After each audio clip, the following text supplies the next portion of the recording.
These are people who I've gotten to know and respect over the course of my time on the board. They are the brain trust that guides C3 AI, and we're happy to have the opportunity today to give you a taste of that brain trust. Amazing breadth and depth of experience and knowledge. And let me ask them to come to the stage. I know they're here somewhere. One by one, I'll try and introduce you as you come up. Michael McCaffery, Lisa Davis. Where's Lisa? Bruce Sewell, Stephen Ward, Lisa Davis, K.R. Sridhar, and Lord Amar Sarfraz. Thank you very much, all of you.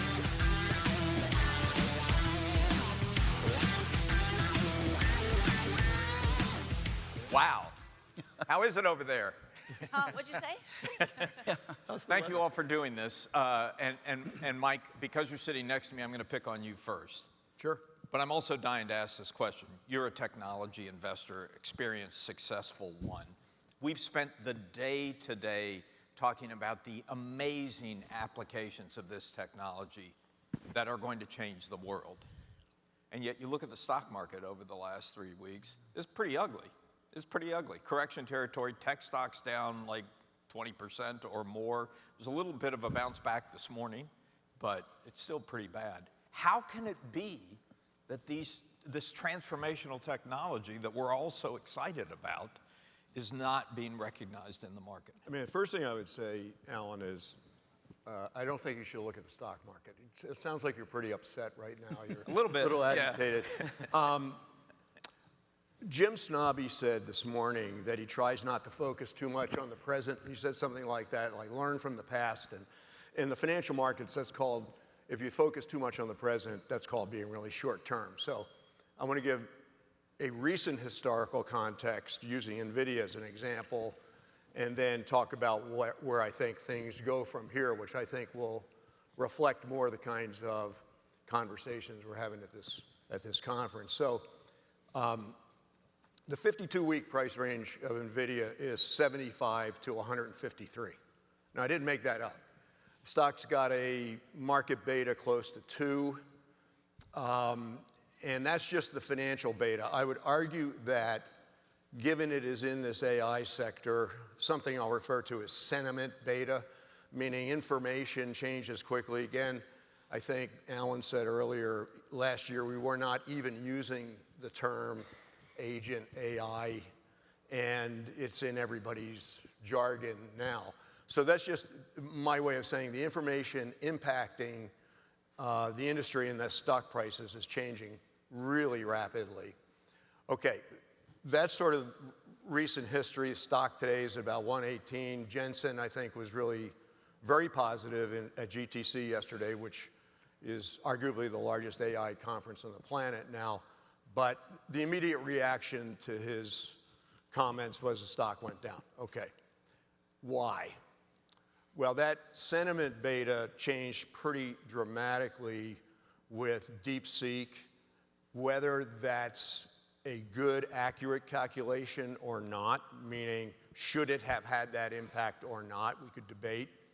But what it did was question the fundamental thing that kept these stocks way ahead of the market. If you look at the last couple of years, the market performed pretty poorly absent the lion's share of the returns that were created by 7 to 10 stocks, right? That was all based on this idea that data center infrastructure capacity and the demand for data center infrastructure capacity created by LLM development, et cetera, was almost endless. I mean, the estimates for the demand for CapEx and data centers went from like $100 billion a year to $1 trillion a year pretty quickly. And so DeepSeek put a dent in that narrative, a pretty big dent, and said, well, maybe we don't need all that infrastructure. And I think that is why that group of stocks went down. Now, let me just say one more thing, and then we'll pass it on. Using NVIDIA as a proxy again, it was, and we should point out to everyone that Mike was until a year ago yeah, chairman of the board. I can speak freely now because I'm no longer on the board of NVIDIA. You can tell us all the secrets. I can, but But in any event, it traded for a long period of time at, let's call it 40 to 50 times trailing 12 months. And I think if you take, that's where it is today, it's about 38 times. If you take any reasonable estimate for future growth, and I'm talking just next 12, if you go to next 24, it's even a more compelling story.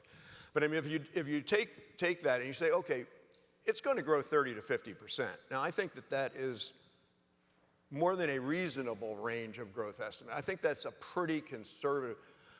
You know, you're paying for that stock today 1.25 times the market multiple, 1.5 times. It was trading 2 to 3 times the market multiple for a long time. So again, a little overheated. Yeah, I'm sorry to be that long-winded, but I would argue if you put your money in that basket of stocks today, I think and you have a 2, 3, 5-year holding period, which is the way I make my decisions, I think You're fine. I'm fine. But if you did it 3 months ago, you're pretty unhappy. Well, if you paid 153,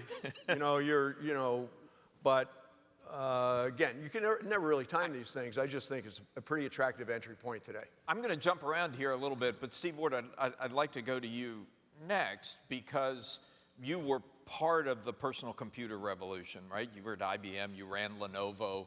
I saw Bill Gates, I think it was last weekend, say this is a much bigger revolution than that was. But what do you see? How do you compare what you experienced there and what you see here? So thanks. Well, actually, first let me tell you something funny that I see here that I also saw there. Several people have talked about how many folks are trying to roll their own and make their own software, AI software now. And I will tell you something, when the PC started, our biggest competitor was people wanting to build their own PCs. So in the information industry, it is always that way. And then you start realizing that things can be done very differently. Not that easy. Yeah. So I think the reason that Jim Snobby brought up this morning of why this will advance is the right one is when we went into bringing people into the internet, we had to teach people how to use mice. We had to teach people about using PCs. All that has passed us. The iPhone took things to, and when I say iPhone, I mean all sorts of types of smartphones, took things to an entirely different level. Internet banking makes everything very personal. So we now have a massively educated, IT-educated group of people who will be able to use AI. And then as Jim said, it also works a little bit backwards, that you're asking the question and it's giving you the answer as opposed to the other way around. So I think for all of those reasons, the adoption, at least in the consumer area, will grow very, very fast. What's going to make it tough, and I've had this conversation with several people the last couple of days, what's going to make it tough in our businesses is the fact that we don't need approximate answers or guidance or what's the best hotel in Las Vegas. We need exact answers based on data, and all of us have got data problems. I mean it just happens with the growth that we've had. All of us have a lot of work to do in data. So I think it'll grow very fast in consumer. I think it'll grow a little bit slower in commercial, and it'll be largely because of that data. Lisa Davis, this is your world as well, coming from Siemens, Shell. You've worked at big companies trying to deal with technological change. They're not very good at it. No, well, no, they're good at it. They're just a bit reluctant to jump on board sometimes. So Inertia is a big force within large organizations. Yeah, it is. And maybe I talk a bit about what I've seen in terms of kind of AI adoption, AI benefits, and where I see the big change going as well. I think if I look at kind of my world or my background, it's really in big companies like Exxon and Shell and Siemens, but really kind of the energy space, energy and infrastructure. And this area of business, and typically in that business, it's oil and gas, power generation, renewables, chemicals, et cetera. So those types of operations. And these businesses are really characterized by being very complex and challenging, where objectives like efficiency, reliability, optimization mean the difference between whether you're positive as a business or negative at a loss. Also objectives like, surveillance, anomaly detection, knowledge management mean the difference with respect to how you manage risk. So it's really, these are all the aspects around which we see within C3, the focus on AI is around reliability, efficiency. These are the problems that have been solved over the course of the last many years. This is also an industry with a tremendous amount of data. And I know when I was growing up in this industry, trying to get data to equate to insights or to be able to pull insights and knowledge from data was incredibly difficult. Now with the capabilities we have, we can move so much faster down that path. And it's also an industry that is a bit cautious with respect to change. And I kind of characterize the industries a bit because I imagine a lot in this room when you look at your companies are a lot like that as well. Challenging and complex, slow to move at times, or at least cautious to move, and a tremendous amount of data. And I've seen over the course of the last really 2 decades within these industries a great uptake of the use of AI, and really AI in the context of preventative, predictive analytics, machine learning. So the AI that we've talked a lot about today and yesterday, and you've seen in the past with C3, and that's changed the business in a dramatic way. But now you look at going forward, and you look at what agentic AI can bring to these industries, and it's absolutely huge. If you saw change over the last decades with AI around, for example, analytics and machine learning, as I mentioned, now you look at kind of exponential potential change with agentic AI. This is the ability now to take those areas of efficiency and reliability and optimization, for example, risk management, and be able to now take those systems and processes that underpin the operations in the business and take them down to where we can autonomously trigger action that allows for making real-time dynamic decisions. For example, I'll just give you one quick example, then I'll turn it over to the next.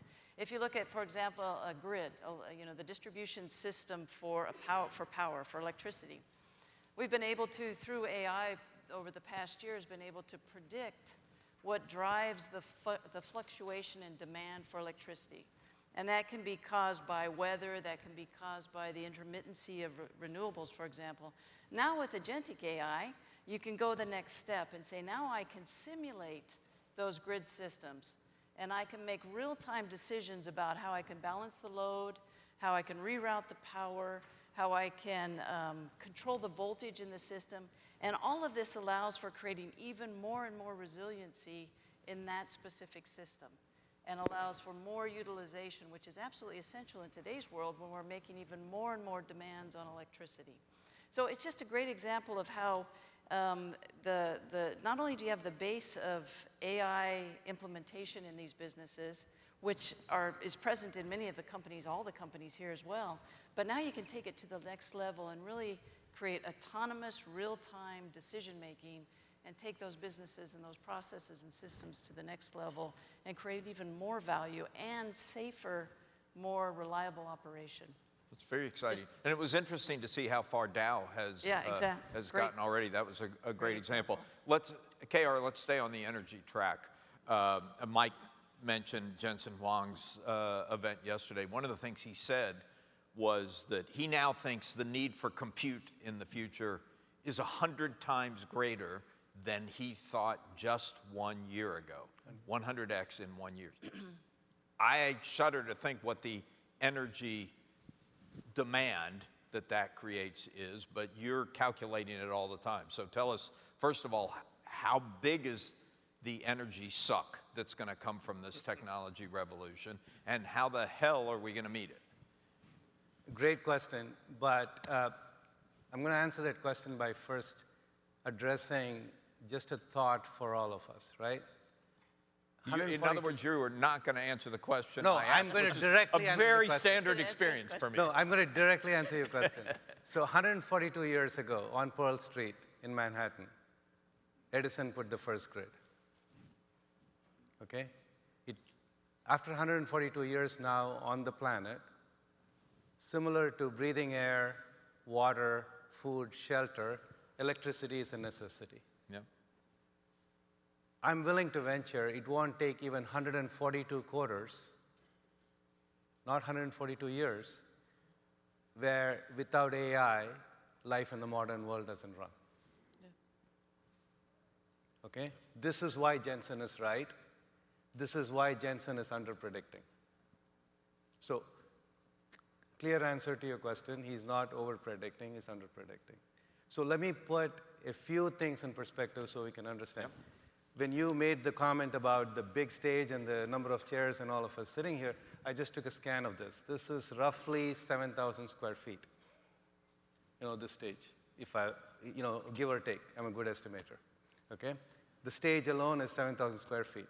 It takes 35 square feet for a cabinet or a rack in an IT system. Most of you are in that field, you understand that. So simple math, it's 200 racks.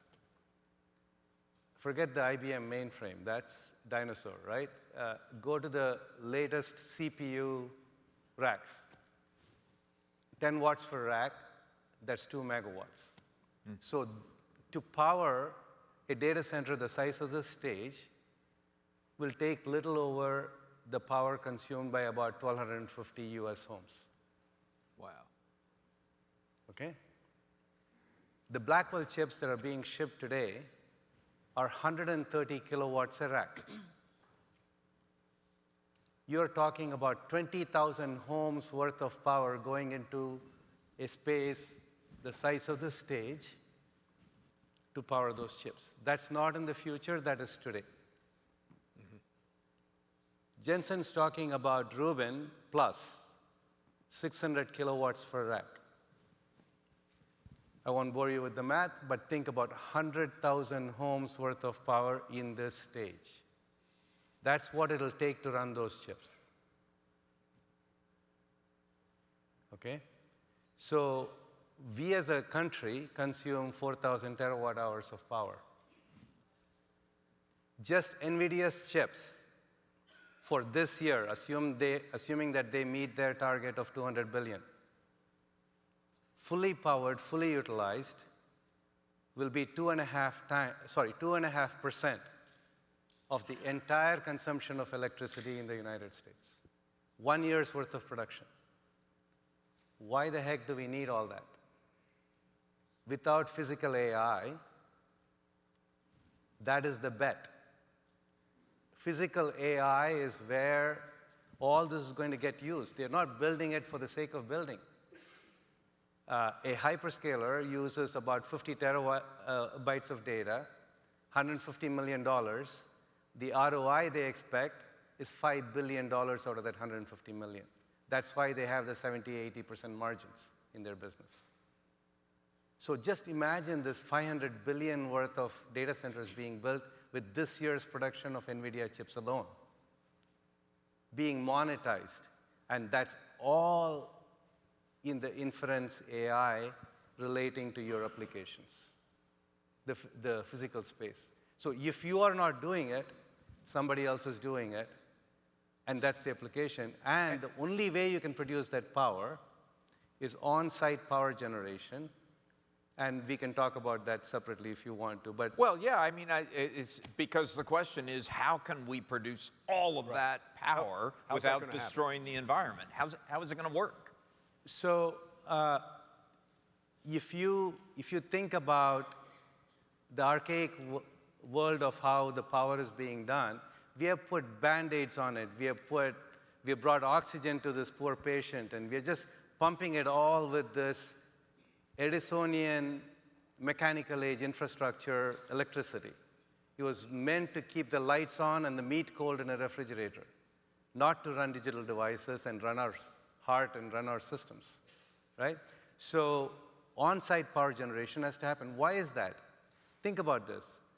The 4,000 terawatt hours that we talked about, the $400 billion worth of electricity in the US, there are 12,500 power utilities, 25,000 generators that are making 95% of all that electricity in the country. There's transmission distribution, which is your highways, the transmission. If you string all the wires together, it's all the way to the moon, back, and all the way to the moon again. 600,000 miles. If you look at the distribution, which is your surface streets, That's 6 million. If you look at the transformers, there are 80 million of those transformers sitting everywhere. Any one failing takes everything out. It's a damn archaic system. It was a marvel of the 20th century that made our life where it is. It cannot support where we need to go. So you need to produce power on site. Which, by the way, is what you do for a living. Yes. and we predicted this 20 years ago and started the company saying the digital world is going to need. But Bloom boxes can't solve this. Bloom alone, it is all of the above. It's got to be all the above. It is all of the above. Yeah. We are going to be a solution. The grid as a flywheel is still absolutely necessary. But the flywheel is getting hit. You know, the flywheel only works if little flies come and sit on it. If huge dinosaurs come and sit on one side of the flywheel, it goes off kilter. That's what these sucking sounds are that you said.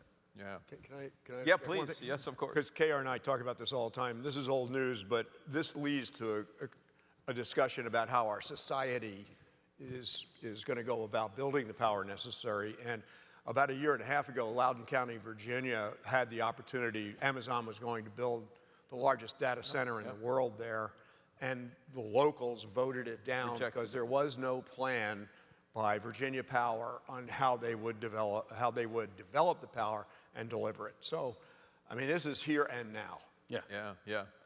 A bit of a jarring transition, Bruce, but let's talk about lawyers. Okay. You were former general counsel of Apple. You understand that part of the business very well. What does AI mean to your business? Okay. So it's maybe a little unconventional, but actually AI is transforming both the way in which lawyers practice law and the way in which law firms practice the business of law.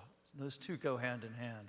Let me give you two sort of background pieces of context, though, to explain a little bit about why the legal system is so susceptible to AI intervention. The first thing is it's kind of a poster child for AI. If you think about it, the corpus of information, the data, if you will, in the legal field is sort of a poster child for AI, right? It's all, or predominantly all textual. It's all organized in a very specific way, and it's structured in such a way which is intended to be facilitated by search. It's all been digitized, and it's all public.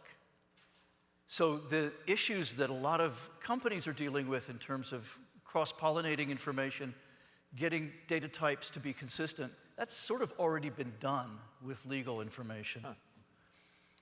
The other thing that's important to realize about the law, the way law is that law firms have a very definitive, very definite hierarchical set of tasks. There are things which are very routine, very repetitive, like document production, document review, basic legal research. There are things which require more human intelligence and more decision-making, things like negotiating contracts, writing complex contracts, and then all the way up to the most specialized and personalized services that, an example of which would be drafting a closing argument to a jury in a very complicated civil or commercial case. So the way AI sort of has begun to affect the legal industry is, not surprisingly, in that bottom layer of very routine, repetitive tasks, like document review. There's now the facility for bringing in automated intelligent agents that will go through millions of documents, sort those into the right categories, such as relevant, not relevant, privileged, not privileged,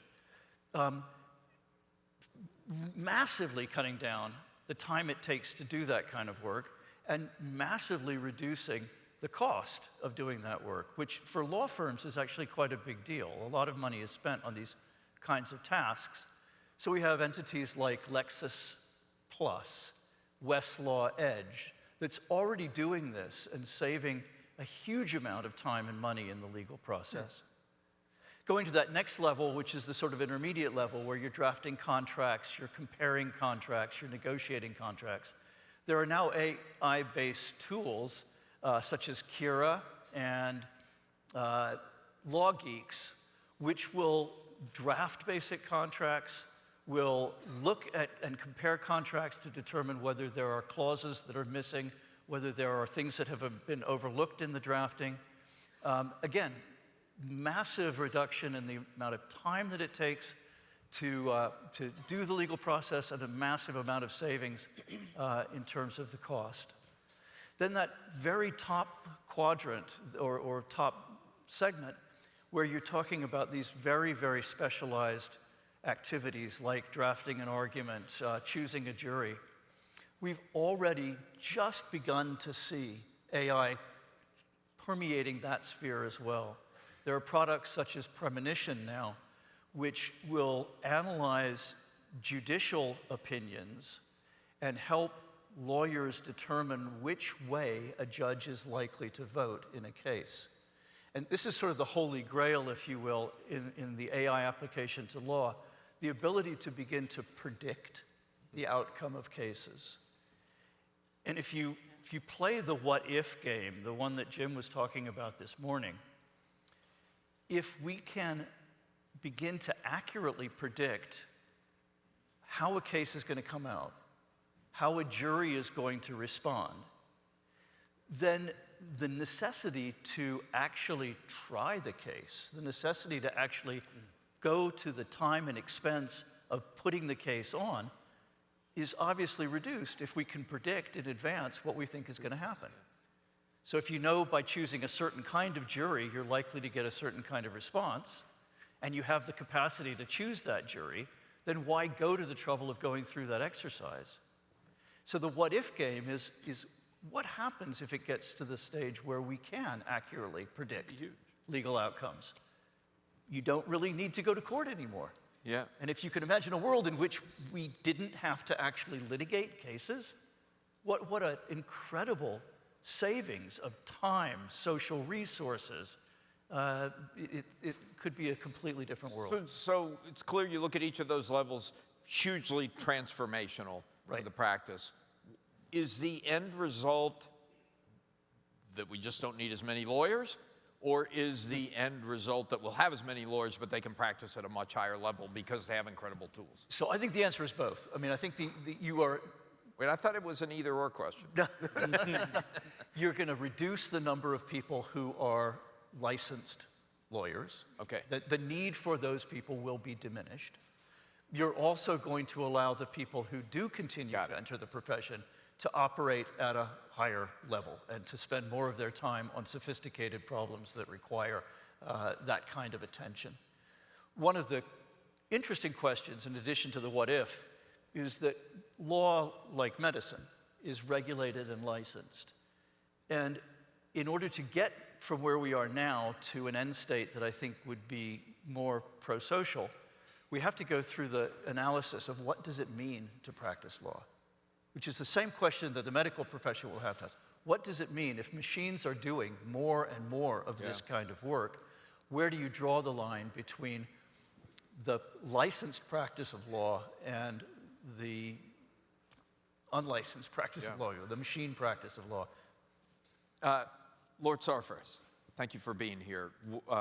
We talked a little bit with Condi Rice about the national security implications of AI, but take us a little deeper into that. I know you spent a lot of time thinking about it, working on it. How is AI going to transform national security?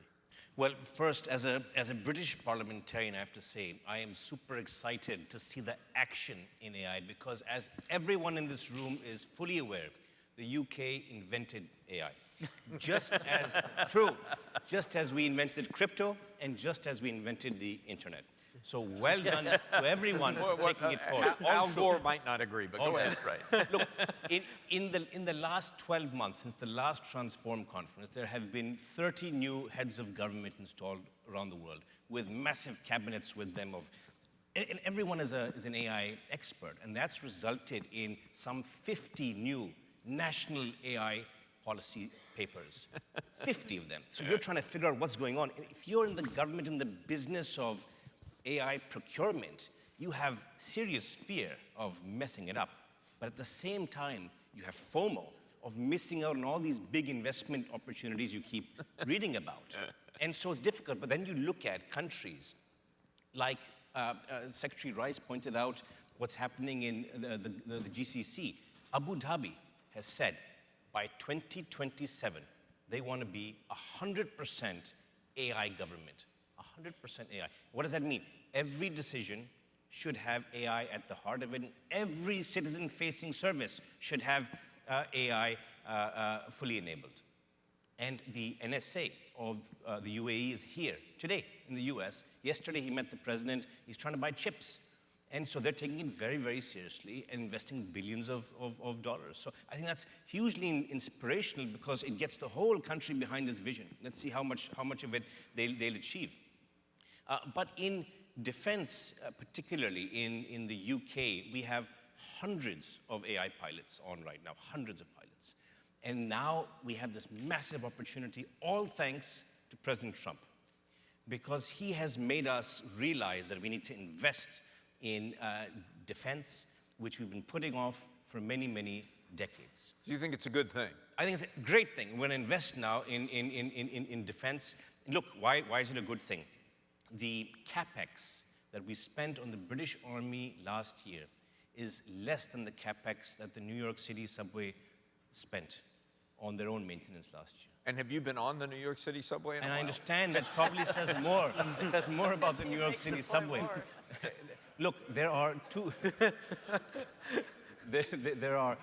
200 Chinese companies that have a larger R&D budget than the Ministry of Defense does in the UK for all of defense. And so this investment, what we have to make sure about is it doesn't end up all going to 4 or 5 primes, and we're able to source openly and widely. And in sourcing widely, I think one thing we have to be very careful about is this huge push everywhere in the world for sovereign AI. I think this is a distraction, it's a terrible thing, and it should be totally scrapped. So, sovereign. Yep. So you're happy to find, you want to get away from the big guys, but you're happy to work with startups? 100%. Anywhere. I mean, what sovereign... Palmer Luckey can come to the UK and go wild. Look, so there's only been 2 large AI firms from the US who've been able to penetrate UK defense, for example. And that's because you guys spell defense incorrectly, and it's very offensive to us when you show up.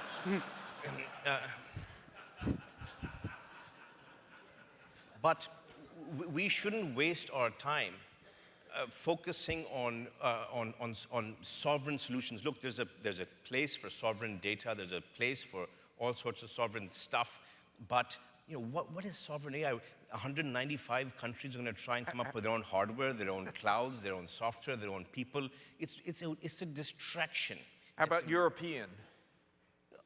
No, thank you. We're gonna do this ourselves with partners That's even all worse. over the world. Yeah, right. Partners all over the world. And how about for the rest of government? I mean, I know you've focused mostly on national security, but how transformative do you think? Well, we've just we have come a up. lot of government officials, state officials in the audience here. Have you seen? There was a show in the UK called Yes Minister. Yeah. Seen it? Anyway. Yes. Good, because it's not very popular in Boca Raton, so I'm glad you've seen it. So the star of the show was a guy called Sir Humphrey, a civil servant. Yeah. Typical British civil servant. And so we've just released a suite of AI tools called Humphrey for 500,000 civil servants on how to be better civil servants, how to do a public consultation. You get all of this data from the public. It costs £100,000 every consultation. There's 1,000 consultations a year. That's all done by Humphrey. And things like that. And so there are a number of projects, but I really like Humphrey because it goes to the heart of adoption by the civil servants. And if they get used to using it, they'll be more open to buying it. Yeah. So I could do this all day long. I mean, the wealth of experience that you all bring to this conversation is extraordinary, but we don't have a lot of time left. And I do want to talk about, the reason we are all here sitting on this stage is because we've all made a personal commitment to C3 AI. And I'm just curious what you see in this company that has led to that commitment. And Lord Sarfraz, I'll start with you. Well, there are a number of things, but I'd say one or two. I've gotten rid of my Apple AirPods in favor of noise-canceling headphones because The big ones, because they cancel all of the background noise. And I think C3 offers giant noise-canceling headphones. With all of the activity happening in AI, you can ignore it, you can focus on your business because you know your partner is keeping up with all of the trends and all of the tech. So I think that's a great thing. It's a great metaphor. Thank you. There's a reason I do what I do.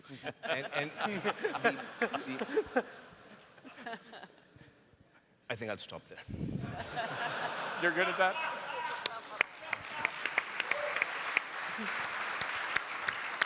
I'm sorry, Lisa, but you have to go next. That's a hard act to follow. I would say the reason, what I see in C3, and the reason I'm so excited about C3 is when I first started talking to Tom about joining the board and what C3 was doing, and I've seen, as I mentioned before, what AI can do for complex businesses and even more what's going forward. The one thing that he said that really struck with me is this is all about solving the unsolvable. And as an engineer in an operational business, there are a ton of what are deemed as unsolvable problems. And if we can create a technology in C3 that allows for solving the unsolvable, which has been created, this company I see as being so far ahead of other AI providers, other companies that don't have the breadth of applications, don't have the industry leadership in terms of the platform. And I also look at what C3 does around, if you look at generative AI, for example, when it first came out with ChatGPT, and there were all these challenges and issues with ChatGPT about IP infringement, about hallucination, about traceability of data. And then you look at the C3 colleagues, and they're identifying a way to leverage generative AI and solve the problems. They're solving the unsolvable. And from a business perspective, that is a huge benefit. And I also have spoken a lot to some of the colleagues in different companies here. And there's how far do you go? How do you roll out? How do you scale faster? And how quickly do you move? And I mentioned earlier about the reluctance of some of the large companies and really a caution around change just because of the risks in the business. I mean, if you don't move, you get left behind now. And C3 offers a means to move and be competitive and really lead in your industry. I think that's just amazing from a business professional. Yep. KR, quickly. So for me, it looks like, from a timing perspective, right, the damage you can make by not making a decision, which is also a very deliberate decision, to your companies is larger than going and trying things out. AI has gotten to that stage, right? So, and the two big fears that each one of us in our enterprises should have, I'm also a customer, or Bloom is a customer, so I can speak from that hat too, is proprietary data. Will it get compromised? Will it get into the common cloud? Can I protect it? And very clearly with C3, that answer is a hell yes. You can protect your data, and there are all possible ways to do it, right? That's number one. Number two is there going to be enough hallucination because of which decisions are going to be made, and I will not know how I can attribute or verify it, and is that going to create havoc in my industry? This is an engine that tells you, not just gives you data, but tells you how to back it up and how to look up and see it as hallucination-free. When you put these two things together, not going and getting into this train that's moving very fast out of the station is the biggest mistake you can make. And for me, being part of something like that that connects really the technology world to the physical world, it's all about the physical AI. This company can do it. That's why I'm excited. You're a customer as well as a board member. Well. Yeah. And here's an example, right? Let me use one example for you. I talked about 12,500 utility stations with 25,000 generators. That's the old world, right? For the entire country. Every box that we make is a generator on its own. As a company, we have more than 25,000 generators. We don't have people anywhere. It's all being run. There's a digital twin. We use AI and machine learning to control the whole fleet. That's the kind of example each one of you can create in your industries. Yeah. Steve. So actually, I'll make two comments. One's sort of personal is Tom and I have worked together for a long time. I was re-engineering a company. He had some outstanding software. We decided to work together. We argued. Sometimes I was right, sometimes he was right. And I felt, this is someone I could really trust. When we started the company, I happened to be around, and so I've had a chance to be here from the beginning. And that's worked out very well. That sort of leads into something that Lisa was saying about where you can go in the future. There's a book out that just came out the last few days about some other companies called Careless People. And if there's one thing that this company is not, and that Sewell is not, it's careless. I mean, it is the amount of time that's spent thinking about, we're not trying to sell a product, we're trying to sell a tool set that will be part of the fundamental change you put in your company, and one that you will develop skills around, not just to install it, but to take your company where you want to go. And what does that mean? That's sort of the culture of the company. Honestly, it's why everybody is here, is none of us have any value whatsoever to the company if we don't understand what the customer says. And that's sort of the culture that's been built in. So that's really what attracted me. Yeah. Bruce. Yeah, quickly. As we collectively step into this brave new world, the reason that I'm excited about C3 AI is that I think they have the right architecture. I think they've structured the product, the company is structured, the value system is such that all of the things that other panelists have mentioned, privacy, security, the ability to understand what you're doing, the backup that you get from this company, all of those things give me confidence that we actually can succeed, because Lord knows there are a lot of ways we could screw this whole thing up. And I think C3 has the right architecture and the right product to do it. Mike, heavy burden on your shoulders. Well, You're look, the I'm final word. going to repeat part of what Steve said.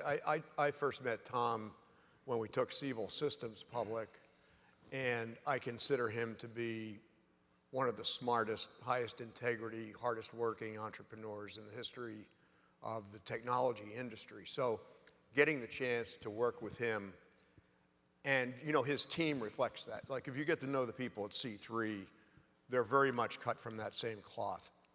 And that's a thrill every time you get to work with people like that. And then I say one other thing, because I've got a lot in common with the banks and the investment firms that are here. The holy grail of investing is optimizing risk-adjusted returns. If we can use AI through a combination of cost reduction and better investment decision-making to just move the long-term rate of return on equity capital, which is about 6% real historically, the benefits of 1% on that to society and wealth creation around the globe would be unbelievable. It's never been done, but we might be able to make the capital markets more efficient, these businesses that make those markets more efficient with these kinds of tools. So that excites me. Yeah. Well, I have to say the reason I'm happy to be here is because I get to be associated with all of you. I have to kind of pinch myself. What am I doing in this group? But fascinating set of insights. Thank you for taking the time. This is the dream team, folks. Can we please give them a round of applause?